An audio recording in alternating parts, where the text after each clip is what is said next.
since been taken away with bylaw changes was the fact that congregations were free to create their districts and to call pastors who they wanted to do. And since then, the board has decided it will take taken away that provision. And that was this whole thing, this whole checks and balances. The congregations need to have the right and ability and the free for all to call into a common leadership. But what happens sometimes, we get into a room and I used to think that like the LCA can engineer things. It's almost like we almost give up our will corporately as people, as sinners, to whomever is up front and go with the flow. So it's really kind of hard to tell where it comes from. Are we, like Ernest Becker says, so willing to throw our stuff into the potlatch so that we can someday be the ones in control? Is that really what's going on? Or are these people so powerful that they can swerve us? Or is it some of both? Probably some of both. But it strikes me that, it's an across-the-board phenomenon.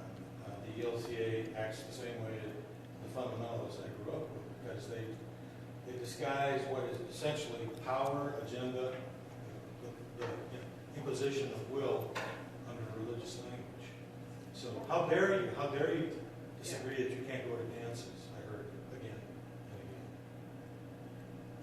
How dare you say you can't go to dances? Same stuff.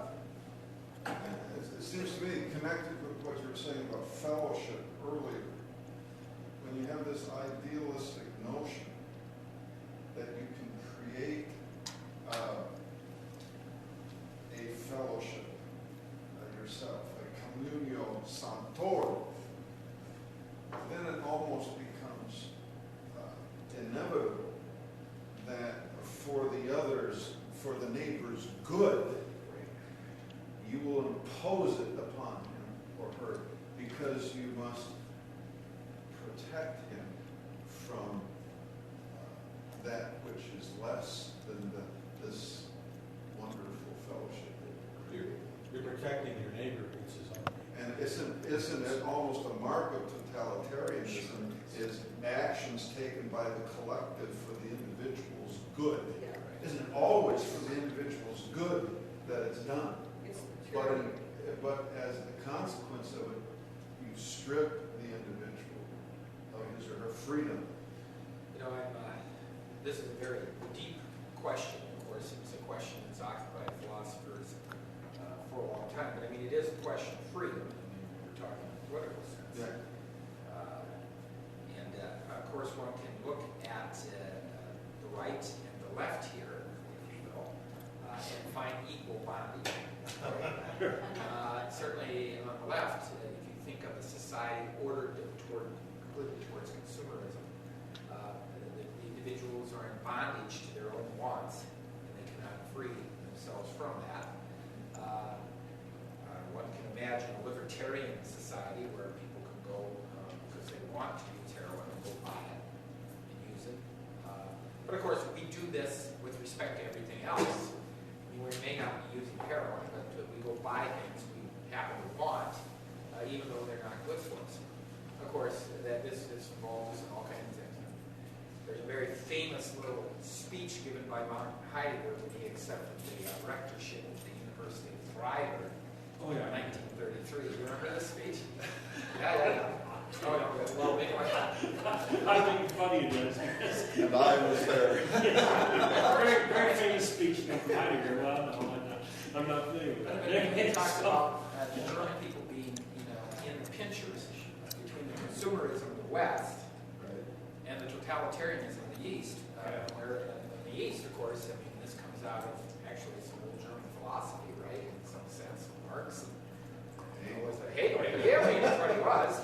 And for Hegel, you can only achieve freedom by putting away the immediacy of desire to actualize that which you ought to be, and the state can help you become who you ought to be, right?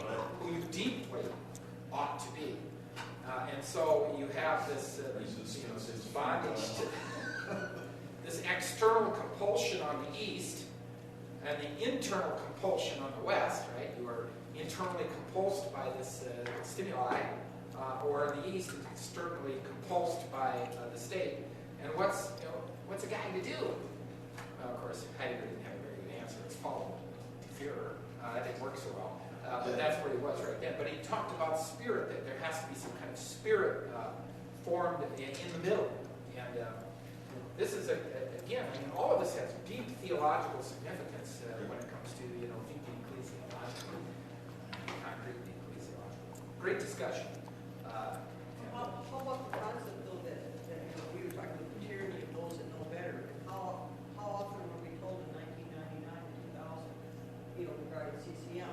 Well, this was drawn up by people who know better.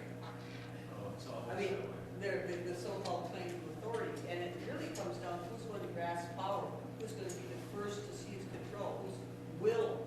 It reminds me of Hitler, the Führer concept, who's got the will to lead, and the one with the strongest will leads, because they claim or seize authority, whether or not it's been given to them through it. Nietzsche had a place in this discussion. Yeah. Well, these are all great questions, and let me get this other thing out on the table. I don't have that much more to go here, so we'll really get after this. But I wanted to talk a bit about accountability. Because accountability seems to be a slightly different notion than fellowship, of course, and slightly different than hierarchy. I would say that X is accountable to Y if and only if X is responsible to Y with respect to some activity S. So you've got employees, Lou. These employees are accountable to you, right? With respect to the hog operation, certain aspects of the hog operation, or perhaps the crop. The tasks that can be shown, right? And I mean, that's what a job description does, right? It specifies the lines of accountability. Now, just because a guy works for you and he is supposed to, be accountable to you on the hog production doesn't mean that he's accountable to you and everything else. You know this very well. Anybody that's ever had employees knows this. Clearly. So accountability is always accountability with respect to what? What batch of things are we talking about? Synonyms, of course, include responsibility, answerability, liability, blameworthiness. Now, I believe that accountability and authority are logically distinct notions. Okay? X can be accountable to Y with respect to S without X being hierarchically higher than Y with respect to S. X can be accountable, this is probably something we can talk about, some may disagree. X can be accountable to Y with respect to S without X being hierarchically higher than Y with respect to S. This sounds like a staff relationship in a battalion or in the military. For instance, Very good. the operations officer is a major, and I am